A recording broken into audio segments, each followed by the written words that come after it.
निर्गमन ग्रंथ अध्याय 17 चट्टान से जल स्रोत।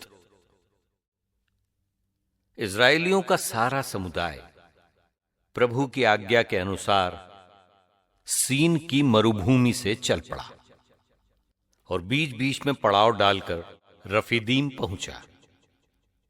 वहां लोगों को पीने का पानी नहीं मिला और वे ये कहते हुए मूसा के विरुद्ध भुनभुनाने लगे, हमें पीने को पानी दो।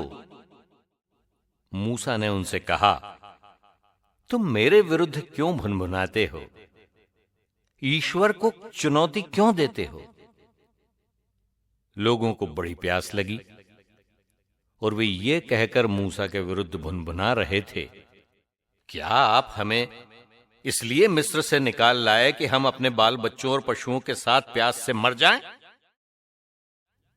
मूसा ने प्रभु की दुहाई देकर कहा, मैं इन लोगों का क्या करूं? ये मुझे पत्थरों से मार डालने पर उतारू हैं। प्रभु ने मूसा को यह उत्तर दिया, इज़राइल के कुछ नेताओं के साथ साथ लोगों के आगे आगे चलो। अपने हाथ में वो डंडा ले लो जिसे तुमने नील नदी पर मारा था और आगे बढ़ते जाओ। मैं वहां होरेब की उस चट्टान पर तुम्हारे सामने खड़ा रहूंगा।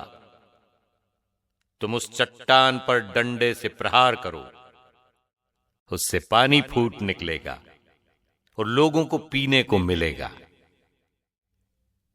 मूसा ने इज़राइल के नेताओं के सामने ऐसा ही किया।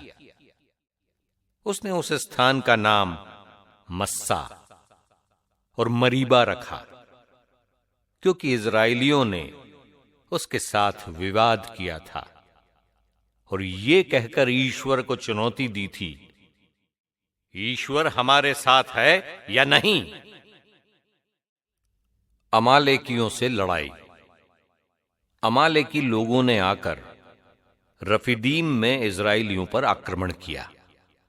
मूसा ने योशुआ से कहा, अपने लिए आदमी चुन लो और कल सुबह अमालेकियों से युद्ध करने जाओ। मैं हाथ में ईश्वर का डंडा लिए पहाड़ी की चोटी पर खड़ा रहूंगा। मूसा के आदेश के अनुसार योशुआ अमालेकियों से युद्ध करने निकला और मूसा, हारून तथा हूर पहाड़ी की चोटी पर चढ़े। जब तक मूसा हाथ ऊपर उठाए रखता था तब तक इज़राइली प्रबल बने रहते थे और जब वो अपने हाथ गिरा देता था तो अमालेकी प्रबल हो जाते थे। जब मूसा के हाथ थकने लगे तो उन्होंने एक पत्थर लाकर भूमि पर रख दिया और मूसा उस पर बैठ गया। हारून और हूर उसके हाथ संभालते रहे, पहला इस ओर से और दूसरा उस ओर से। इस तरह मूसा ने सूर्यास्त तक अपने हाथ ऊपर उठाए रखे। योशुआ ने अमालेकियों और उनके सैनिकों को तलवार के घाट उतार दिया। इस पर प्रभु ने मूसा से कहा, इस घटना की स्मृति बनाए रखने के लिए ग्रंथ में लिखो और योशुआ को सुनाओ।